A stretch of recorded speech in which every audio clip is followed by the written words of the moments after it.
What is up, everybody? Welcome back here to the TDR channel. I'm back, and I'm back with another big board. So I do these big boards. I used to write them weekly when I worked for my last company. I've only done two this year. So I did one a couple months ago, and now I want to do one right before the combine. So essentially what this is a top 36 look at the top 36 assets right now, and Superflex, tight end premium, and a small premium, like 1.75 is usually what I go for, of who are the guys that we should be looking out for, right? So who are these guys based on their top 36? Who are some underclassmen that you haven't seen yet, right, at the Senior Bowl? Who are some older guys that you really like, and just the positional value? So I'm going to work my way through this top 36. I'm going to give you some profiles on some guys I like right now in the first round, second, and third round. And then what I am also going to do, talk about some guys that just missed the board that you might like, right? This is still early in that process. And in values, like what is the one-on-one going for right now in leagues? So this is an all-encompassing video here. So first to start, just looking at the top 36 guys here, a lot of guys, those first top two are pretty much locked in stone, Ashton Genty and Ted McMillan. Then I have Travion Henderson, Amarian Hampton, who I think, I'm going to be writing about him next week in our Substack, but one of the most underrated consecutive 1,500-yard rushers that we've had, right? Like, he is incredibly underrated right now. I had Travion Henderson at running back 2 before it was cool. Like, we pretty much had him here at this spot for all offseason, all during the season. Like, he can be that. I wrote about him in the article I have coming up. And when you look at it with Travion, the thing with him is he's just so explosive. He could be a Gibbs type player, right?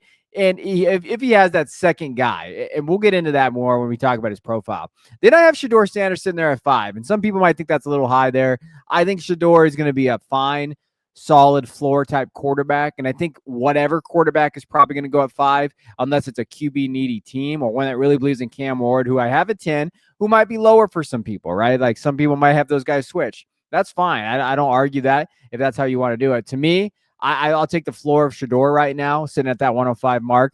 Then I got Luther Burden, Quinshaw Judkins, Emeka Ibuka. Travis Hunter is the interesting one. I have him at 9. It came out that he's going to, work at a cornerback. We knew that already. Like, that's why he's not valued at 3, right? Let's be clear. Like, I think you could value him at 2 maybe over Ted McMillan if you really wanted to. So he's at 9 for me because he's still an incredibly athlete, and he's going to play football at the wide receiver position at some point. There, even if it's spot, he can still produce. Like, you're talking about a guy that's going to produce from a production standpoint, and it might be spot duty. It might be just different series, things like that. I still value him at that position. Then we have the 2 tight ends. I don't think a lot of separates those guys. I know that some are down on Colson Loveland. When I start seeing tight end 5 and 6 out there, I just wonder what they've been watching all year. I think you could switch those 2 guys. I think those 2 guys are in a tier themselves right now. And I think from a fantasy perspective, Loveland's going to smash. I think from just a player perspective, I love Warren's fit on a lot of different rosters there. So that kind of wraps up my first 12 guys there. The next 12, I have Caleb Johnson at 13. Most are going to be mad about that. They'll probably drop in the comments saying how dumbass this board is and all of that. But I'm just worried about his overall ceiling there. And we talked about it on our running back video. So if you want a more in-depth breakdown, we talked about that on a draft podcast. But for me, he does a lot of things fine. I think he can be an NFL starter. I just don't value him as a top 12 guy. I'm really not there with him. And I think some positions I'd rather have, especially that tight end position late in the first round and premium, is where I'm leaning. Then I got Matthew Golden, a guy that I was on 3 years ago. I loved Matthew Golden. I love it when the Devy guys, say, hey, you've been on this guy for a while. I have him because of you, because he's really flying up boards. I saw Todd McShay talk about him being a first round guy. And really, based on the wide receiver class, that wide receiver 4 or 5 is really up for grabs. I mean, if he goes late first, early second, you're going to start seeing him slip into that first round, right? So very solid player. I think he has a great profile. Catches everything thrown his way, is athletic, has a ton of athleticism 2 years ago on his other tape. And then in Texas, wasn't asked to do a ton of things like that, but really showed out and was their guy. And then 2 running backs I really like, Devin Neal, Dylan Sampson sitting there. Jalen Noel from Iowa State, Xavier Restropo from Miami. Brashard Smith is kind of my guy. I'm more of a truther there. I know he's sub 200, but man, he's fast, and he's a great receiving back. And I think in PPR, he has value there. I stuck Jackson Dart at 20. Don't love it, I'll be honest with you, but someone's going to get drafted as QB3 in this class. So I think it could be Jackson Dart from what people are talking about. But even then, I'm probably moving away from quarterback altogether if I'm in a real draft. Tez Johnson at Oregon, small boy, but man, he just creates separation, just gets open, right? Then you have Jaden Blue, a guy that, man, he is one of the fastest guys out there. And I think that if he didn't fumble so much and didn't have those fumbles for sure, the size maybe concerns, and just had a little bit more production, I think we'd be talking about him as a top 5 guy.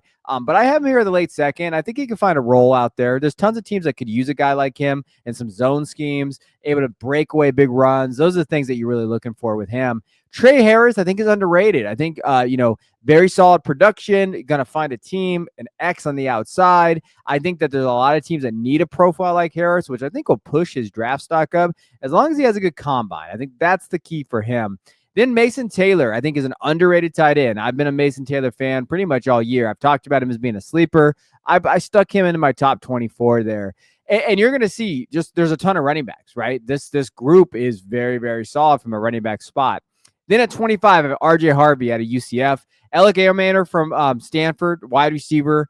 I'm probably lower man on him than I am on other guys. I see him starting to slip, though. Daniel Jeremiah, Zorloin, all those guys are kind of talking about him maybe slipping down a little bit more. We've been down on Alec more than most, and so that's probably why. But if I can get him in the 3rd round, I think that's fair. I think that's kind of where I'd be comfortable with him.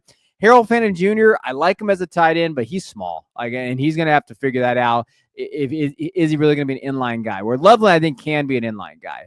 I think Fannin is going to really struggle in that role. So from a production you like, but the other stuff worries me. Jack Beck is a solid receiver. You saw him in the Senior Bowl. He caught the game-winning, pass, all of that. Isaiah Bond, fast. It reminds me a ton of A.D. Mitchell, like just that same profile. What is he moving forward from an NFL perspective? Woody Marks, haven't seen a ton yet. He'll be at the combine. We're going to see that. Ollie Gordon, again, some people really like Ollie, top 4 guy. Some had him in the running back 1 class going into this season. I put him at 31. Some people have him off their top 10, Christian and Randy on our draft podcast, those things. I can't quite do that, although I do worry about him, but he's probably a day 3 kid. But if he lands in that fun round 4 spot where you're like, man, he can contend for that running back 2 right away, and there's opportunity ahead of him, I think Gordon's one of those guys you should watch. Jalen Royals, Ja'Cory Brooks, Jaden Higgins, Damian Martinez, Elijah Royal. So that kind of wraps up the top 36. I think Ja'Cory's underrated. Jalen Royals he was injured this year. He's a guy that could have a combine if he's healthy enough, but he's an underrated slot guy out there. And then, wrapping up those other guys, they're right there. I think when you're looking at them, very, very close to being on the big board there.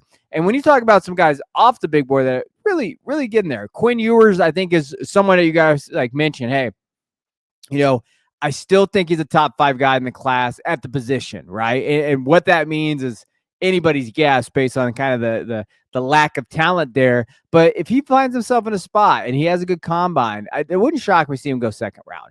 Jalen Milroe is purely a fantasy thing. I think he's a terrible thrower of the football, right? But if he can just find a role as a running back-ish type of runner and then maybe develop a passer like Jalen Hurts. But Hurts was a much better passer than Jalen Milroe was. And so that's my biggest concern with him. Cameron Scatterbo, Bayshaw Tootin. Tootin is fast, and he's rising up some boards out there, so he's someone to know. Elijah Sarah, Savion Williams is another one. Terrence Ferguson is sitting right outside that. So there are some guys out top 36 that I really like, and I'm sure there's more, right? If you have some, drop them down in the comments below. Let me know what you think about some of these guys, but those are more of like the big board, right? Now I want to go a little in depth on some of these guys. So first one is Travion Henderson. I talked about him multiple times. 5'10", 215, 210, 220, somewhere in that range. 1,000 yards rushing, the 10 touchdowns. He's looked good, right? He looked good, and he looked great in the playoffs. So Travion Henderson really led Ohio State to the national championship. I thought he did an amazing job in the playoff, exactly what he needed. PFF grades, 91.8 was fantastic. Yards after contact per attempt, 4.43. 37 missed tackles forced, over 30, 10 explosive runs at 32, and his elusive ratings over 100. So that's what you like to see there. And when you look at him, I think his strengths are his speed, right? Elite burst. He does great in pass protection. Like, I think he is he does great in blitz pickup. I think he can stay on the field in passing situations. He's a 3-down guy, quick, efficient footwork. I will say this, where he lands is important because I think that he's going to need like a Gibbs type Montgomery type role, right? He's the Gibbs. I think he can be a 3-down guy if needed, like Gibbs is, right? But he can't sustain that, I don't think. He's going to need to split usage. So maybe you don't want to draft him as a top 5 back if you can't, or top 5 pick in your rookie drafts. But I still think that upside explosiveness is what gives him the, hey, I'll take him for that value, right?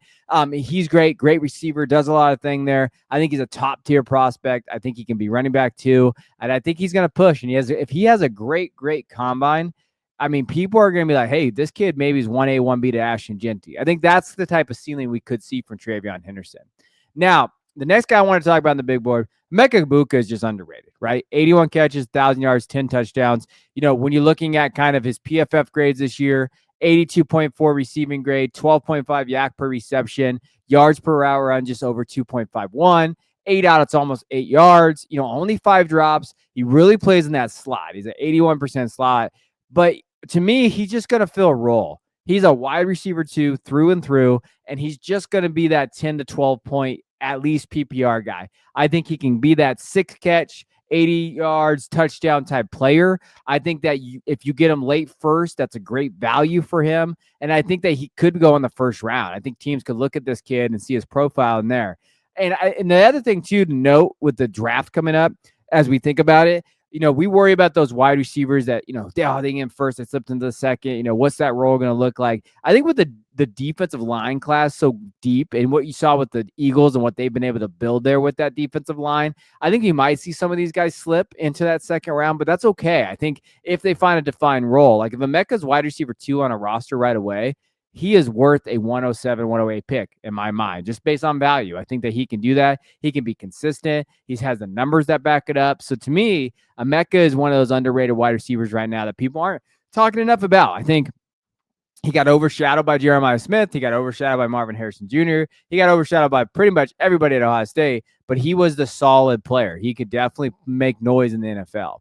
Now, two running back I really like, and some don't like him as much as I do, but 5'10", 220, Devin Neal from Kansas. He came in at 220, and ooh, baby, I got excited because, listed at 205, 210 in that range, and then he goes to Senior Bowl, goes 220. If he can keep his speed at 220, we'll see what that 40 looks like because he is fast.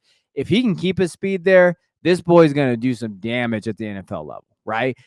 1,200 yards, 16 touchdowns this last year. He had 16 touchdowns the year before that, 218 attempts. When you're looking at his PFF grades, run grade 90.5, yards after contact over 800, missed tackles for sitting at 46, explosive runs were there. His elusive rating was down this year, and I would say that his elusive rating wasn't there, but we've seen that the last 2 years over 100. So he's had that ability. He's a productive guy. He can step in right away and contribute for an NFL roster. And if you can get him in the late second, third round in that range, I'm all about Devin Neal right now in terms of value, right, in your rookie drafts. He's a guy I just want everybody to watch, see what he does in this combine, this offseason. If he has a very solid floor type of combine, which I think he can, Devin Neal to me is going to be a great second round draft pick at the running back spot. He's the type of guy that I'm willing to take a shot at, like Ted McMillan, a wide receiver, a tight end in the first, because I know I can get a guy like Devin Neal, maybe late second, third, and I'd be excited to have him there, especially if he gets day 2 capital, which I think he can. I think there's some teams that are going to really like his versatility as a receiver. I think that the one area I need him to do a little better at, pass blocking. So that is the one thing with him is those pass blocking reps. What does he do with them? That's going to be huge for Devin Neal. But I think that, to me, he's a solid running back prospect in this class. And then the last guy I want to kind of just mention, because he's getting a ton of buzz out there, Elijah Arroyo from Miami, tight end. Wasn't great this last year. It was great. It was okay, right? 35 catches, over almost 600 yards and 7 touchdowns. But he's getting a ton of buzz for his athleticism. 6'4", 245, his receiving grade 73.7 yards, yak per reception, though, almost 17 yards per reception. That's huge, right? 8 out of 11, big time play guy. And he played 50% in the slot, but he can also play inline. So I think he can do both. And there's a reason why NFL teams are talking about this kid. And they've been mentioning him like, hey, he's a riser for us. He had a great, when you're looking at the Bulls, Senior Bowl, and all of that. Elijah Arroyo could be that big name. Like, and remember when Sam Laporta, he came out, not a ton of people were on Sam Laporta, and then I think he went tight end 2 in his draft class. That's what could happen with Arroyo here. I mean, some guy could be like, what the hell is happening with Elijah Arroyo? Why did he go so high? And you're looking at him and he has a perfect profile. I think he had a stellar Senior Bowl. He's going to go to the combine. He could test out of the roof there. And then people are going to be like, hey, Elijah Arroyo is my guy. Like Elijah Arroyo is that guy that we're going to draft there. He can be a game changer in offense. And that's a guy that's not a lot of people are talking about him. And if he does go in the second round, he's going to go much higher than the third round of rookie drafts, right? So that's just someone to note, someone to kind of get on your radar for those of you that haven't dived deep into it yet. Elijah Arroyo, go check that out. Go check out his profile as we go. Now, the one thing I do want to talk about too, while we wrap this up, let's talk about what pick values are going for. So I will always get guys in the comments asking me, oh, you probably play in this, Mickey Mouse league. Where are you getting these values? So really where these values come from is startup ADP. All right, let's talk about where these guys are getting drafted by. So right now, the 101 is probably worth Saquon Barkley, Nico Collins in that range, right? I even saw a take that they'd rather have Ladd McConkey than the 101. So you're seeing a lot of those things out there. At the 102, you got Bucky Irving. So would you like to re-roll one of these running backs or Ted McMillan, or maybe Ashton jumps down to 102 for Bucky Irving, right? 103 is Rome Odunze. Now, I've seen Rome all across the board. I wouldn't give up a 107 for him. Then I saw I'd give up my 102 for him. So all across the board there for Rome. But this just goes to show you kind of what those rookie picks are worth, right? At 104, J.J. McCarthy, right? With the quarterback position, that makes sense. If QBs aren't going to go to 105, which I have them valued at, then basically you're saying JJ is the QB1 of this class, which JJ would be the QB1 of this class. So that's a pretty appropriate value for him. That's probably the most appropriate value I found on this market here. Even Dak at 105, I think people underrate what's going to happen with Schottenheimer there. And I think that people equate rushing with him. I don't think so. I think that when you're looking at his offense historically and you're looking at kind of what they want to do there in terms of, their offensive philosophy, what they built around him, Schottenheimer was that guy in terms of wanted to pass the ball a ton during the era in Seattle. I think he got fired by Pete Carroll because he wanted to pass too much. Dorsey's going to be there, right? So when we're thinking of Dorsey there, he loves to throw the football as well. So to me, Dak at 105 is a value for a contender, right? Especially if you're sitting at the 105 and you feel like there's a tier there. Pretty good value in that range. 106 is Zay Flowers, and that's pretty much just a wash for these wide receivers threes in that range. Like, would you rather have Zay or Mecca or Travis Hunter or anything in that range? Now, as we kind of wrap up the first round, 107 Anthony Richardson, right? You're going to take a shot in that upside ceiling with Anthony Richardson, or are you going to say, nah, I'm out on that train. I want to get off that roller coaster. Maybe I can get Cam Ward, right? So I think the question remains, would you rather have Cam Ward or Anthony Richardson?